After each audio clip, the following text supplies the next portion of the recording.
हाय दोस्तों, नमस्कार। भव्या की शाला में आपका स्वागत है। तो आज हम पढ़ते हैं सोनपरी से दोस्ती। तो बच्चों, अब ये हमारी कहानी शुरू करते हैं।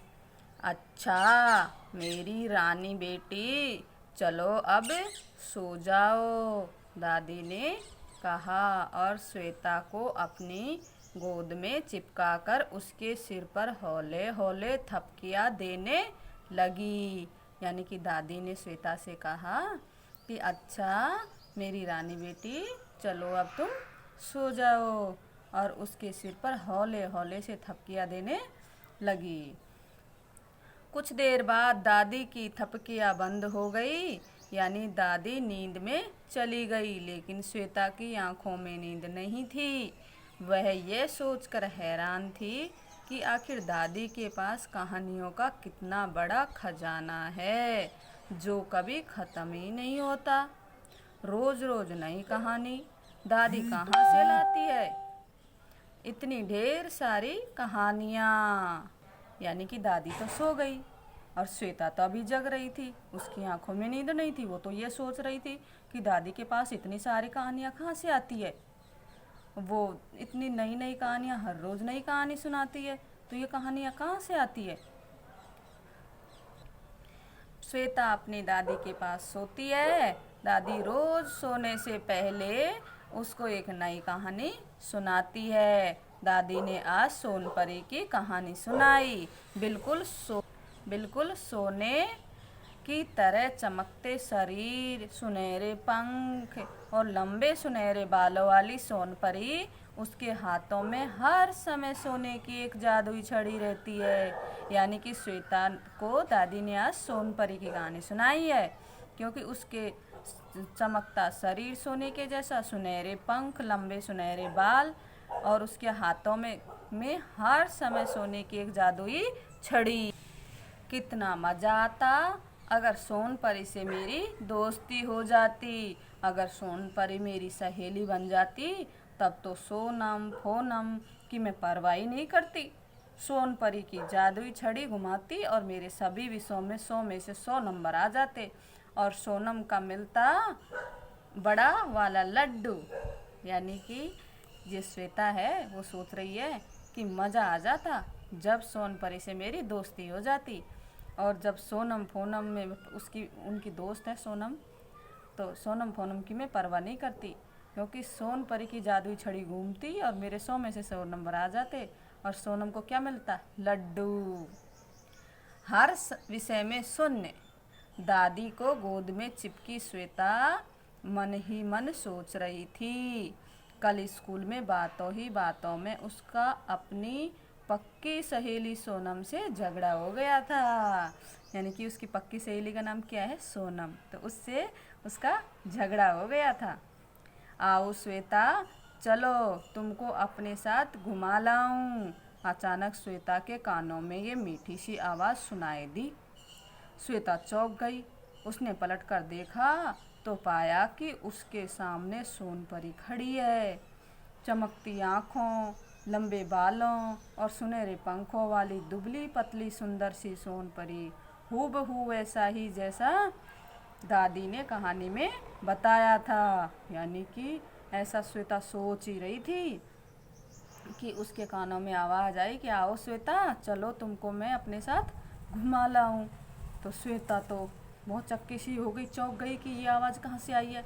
जैसा ही श्वेता ने मुड़कर देखा तो उसके सामने, जैसा उसकी दादी ने सुनाया था कि ऐसी सोनपरी होती है, वैसे के वैसे ही उसके सामने खड़ी थी। श्वेता कह रही है, कौन? सोनपरी। श्वेता ने अपनी आंखें मलते हुए अचकाकर कहा।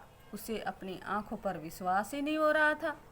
यानी कि जैसे ही श्वेता ने देखा तो श्वेता को तो विश्वास ही नहीं हो रहा था कि सोनपरी है।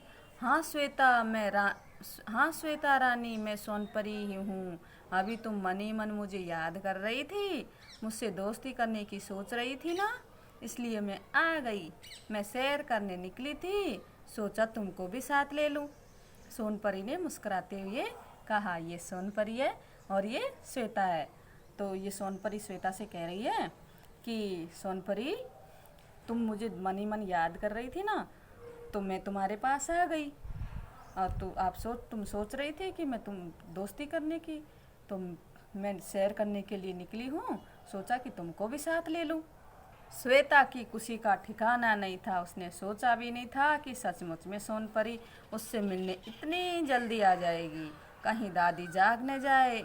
इसलिए वह आहिस्ता आहिस्ता अपने बिस्तर से निकली और सोनपरी के पास आकर खड़ी हो गई।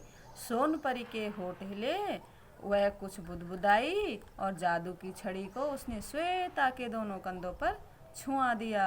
देखते ही देखते श्वेता की दोनों बाहों के नीचे पंख निकल आए। उसके बाद सोनपरी ने अपनी छड़ी को श्वेता के चारों ओर गोल गोल घुमाया और उठकर खिड़की के रास्ते बाहर निकल गई। अचानक श्वेता भी हवा में उड़ने लगी और सोनपरी के पीछे पीछे वह भी बाहर आ गई। यानी कि श्वेता सोच रही थी कि मैं ये उसको तो खुशी का ठिकाना नहीं रहा कि उसको सोनपरी दिखाई दे रही है। सचमुच में वह सोच रही थी कि सचमुच में सोनपरी है, इससे मिलने इतनी जल्दी आ जाएगी। उसको तो यकीन ही नहीं हो रहा था। तो वो धीरे धीरे दादी जाग नहीं जाए ऐसा सोचकर धीरे धीरे वो बिस्तर से निकली और सोनपरी के पास आकर खड़ी हो गई। तो सोनपरी ने धीरे से होठ हिलाए, कुछ बुदबुदाया और जादू की छड़ी उसके दोनों कंधों पर छुआ दिया। तो उसके श्वेता के दोनों हाथों के नीचे, बाहों के नीचे पंख निकल आए और फिर सोनपरी ने छड़ी को श्वेता के चारों ओर घुमाया और उसके साथ ही वह उड़ने निकली। मतलब सोनपरी के साथ में श्वेता भी उड़ने लगी, उसके पीछे पीछे चलने लगी, उड़ने लगी। मतलब ये श्वेता और ये सोनपरी दोनों उड़ रही हैं। श्वेता के आश्रय का ठिकाना नहीं था। बगैर किसी प्रयास के वह सोनपरी के साथ हवा में उड़ती चली जा रही थी। नीचे गांव, घर, बस्ती, रास्ते, लोगों की भीड़ दिख रही थी। ऊपर वह दोनों चिड़ियों की तरह उड़ रही थी। यानी कि श्वेता का तो आश्रय का ठिकाना ही नहीं रहा कि ऐसा भी कुछ हो रहा है। वो तो ऊपर उड़ रही है, नीचे गांव दिख रहे हैं, घर दिख रही हैं, बस्ती दिख रही है, लोगों की भीड़ें दिख रही है। तो उसको तो आश्चर्य हो रहा है। नीचे से सब लोग हमें उड़ते देखेंगे तो कितना हैरान होंगे, है ना सोनपरी? श्वेता ने खुशी से चमकते हुए कहा। फिर सोनपरी का, नहीं श्वेता, यही तो खास बात है कि हम तो सभी को देख सकते हैं लेकिन हमें कोई नहीं देख सकता, सोनपरी ने बताया। क्योंकि श्वेता बोल रही है कि जब लोग नीचे से हमको देखेंगे तो कितने हैरान होएंगे, है ना सोनपरी? तो सोनपरी बोल रही है, नहीं श्वेता, यही तो खास बात है कि हम लोगों को देख सकते हैं लेकिन लोग हमको नहीं देख सकते। अरे वाह, ये तो बहुत मज़ेदार बात है। इसका मतलब यदि हम सड़क पर जा रहे किसी की पीठ पर चपत लगा दें या किसी के सिर से उसकी टोपी उठा लें तो भी हमें कोई नहीं दिख सकेगा, क्यों ना सोनपरी? श्वेता ने कहा। यानी कि श्वेता कह रही है कि अरे ये तो मज़ेदार बात है, जब हम पीछे कोई सड़क पर जा रहा है और उसकी चपत लगा दे या उसकी टोपी को उठा ले तो वो नहीं देख सकेगा, है ना सोनपरी? सोनपरी कह रही है, अरे श्वेता, ये क्या कह रही हो? ऐसी बातें तो हम सोच भी नहीं सकते। किसी को तकलीफ पहुंचाना या किसी की चीज़ चुरा लेना तो अच्छी बात नहीं है ना। अगर तुमने ऐसा कोई भी काम किया तो फिर हमारी दोस्ती ख़त्म समझो, सोनपरी ने झिड़की दी। यानी कि सोनपरी कह रही है कि नहीं श्वेता, ऐसा ये गंदी बातें, ये ऐसी बातें तो हम सोच भी नहीं सकते, ऐसा नहीं सोचेंगे, ये तो बुरी बात है, ऐसा किसी को नुकसान नहीं पहुंचा सकते। यानी कि सोनपरी ने धीरे से उसको झिड़की दी। मुझे माफ़ कर दो सोनपरी, अब ऐसी बातें मैं कभी नहीं बोलूँगी, मैं ऐसा कोई काम नहीं करूँगी जो आपको बुरा लगे, श्वेता ने कहा। यानी कि सोनपरी ने उससे बोल दिया कि हमारी दोस्ती ख़त्म हो जाएगी अगर आपने ऐसा कोई काम किया तो श्वेता बोल रही है कि मुझे माफ़ कर दो सोनपरी, अब ऐसी कोई काम नहीं करूँगी, मैं ऐसी कोई बात नहीं बोलूँगी कि जिससे आपको बुरा लगे। अचानक सोनपरी झटके से नीचे उतर गई। श्वेता ने देखा कि नीचे सड़क पर केले के छिलके से पड़े थे और एक बुढ़ा आदमी उन छिलकों से बेखबर उसी तरह चला आ रहा था। वह फिसल कर गिरने ही वाला था कि सोनपरी ने उसको संभाल लिया। बुढ़ा आदमी जैसे ही आगे गया, सोनपरी ने उन छिलकों को सड़क से उठाकर किनारे गड्ढे में फेंक दिया। यानी कि अचानक सोनपरी नीचे उतर गई तो श्वेता ने देखा कि एक सड़क पर एक केले के छिलके पड़े थे और एक बूढ़ा आदमी उन छिलकों की तरफ ही आ रहा था। तो वो गिरने ही फिसल के केले के छिलके पे फिसल के गिरने ही वाला था कि सोनपरी ने उसको संभाल लिया। कितनी खराब बात है, लोग केले के छिलके बीच सड़क पर फेंक देते हैं और कोई फिसल कर गिर पड़े तो सोनपरी ने कहा और फिर से उड़ चली। यानी कि सोनपरी ने जो केले के छिलके उठाकर सड़क से उनको एक कचरे में साइड में डाल दिया और बोला कि कितनी ख़राब बात है, लोग केले के छिलके सड़क पर फेंक देते हैं, ये भी नहीं सोचते कि कोई फिसल कर गिर पड़े तो क्या होगा। बातें करते हुए उड़ते वह दोनों नदी के किनारे पहुंच गई। आजकल नदी में पानी बढ़ा हुआ था, किनारे ढेर सारे लोग नहा रहे थे। कुछ बच्चे भी थे जो घाट के ऊपर से नदी में छपाक छपाक कूद रहे थे, तैर रहे थे और पानी के अंदर ही आपस में घींगा मस्ती कर रहे थे। श्वेता और सोनपरी वहीं हवा में ठहर कर मस्ती कर रहे बच्चों को देखने लगे। यानी कि वो नदी के किनारे आ गए तो वहाँ नदी में पानी बढ़ा हुआ था आजकल, तो बहुत सारे लोग वहाँ नहा रहे थे। बच्चे भी थे, घाट के ऊपर नदी में छपाक छपाक कूद रहे थे, वहीं डींगा मस्ती कर रहे थे।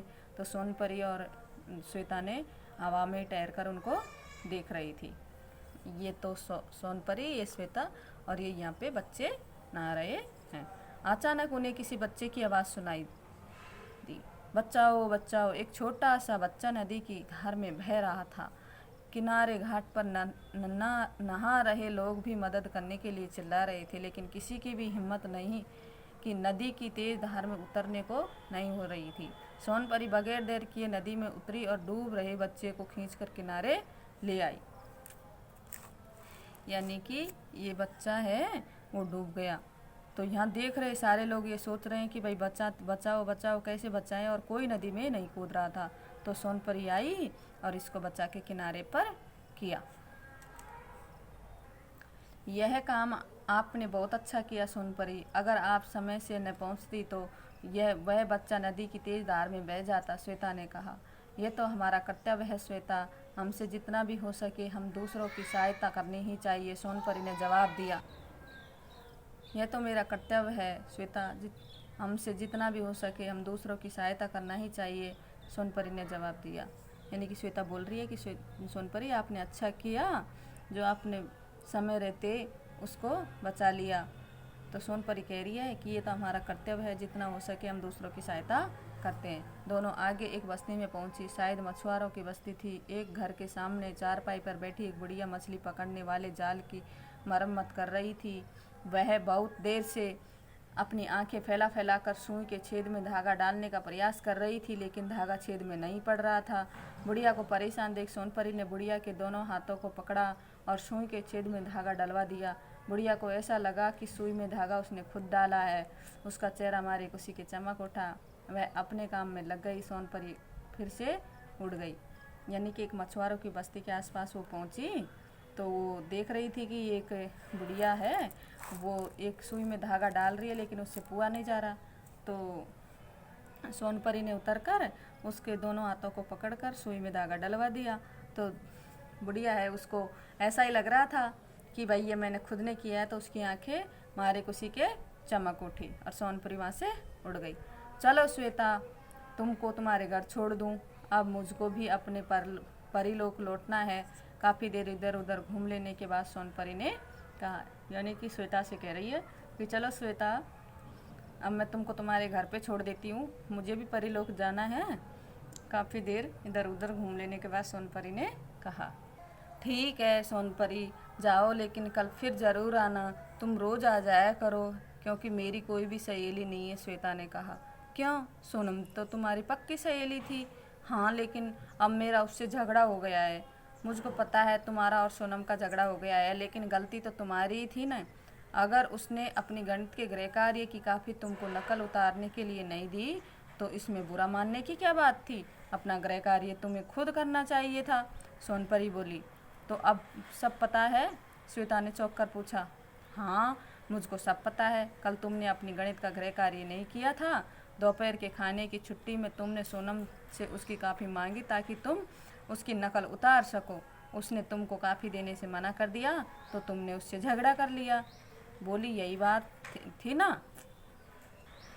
यानी कि जब श्वेता ने कहा कि सोनपरी आप रोज़ आ जाया करो, मेरे कोई सहेली नहीं है, तो सोनपरी ने कहा कि कैसे नहीं है तेरी सहेली, सोनम है ना तेरी सहेली।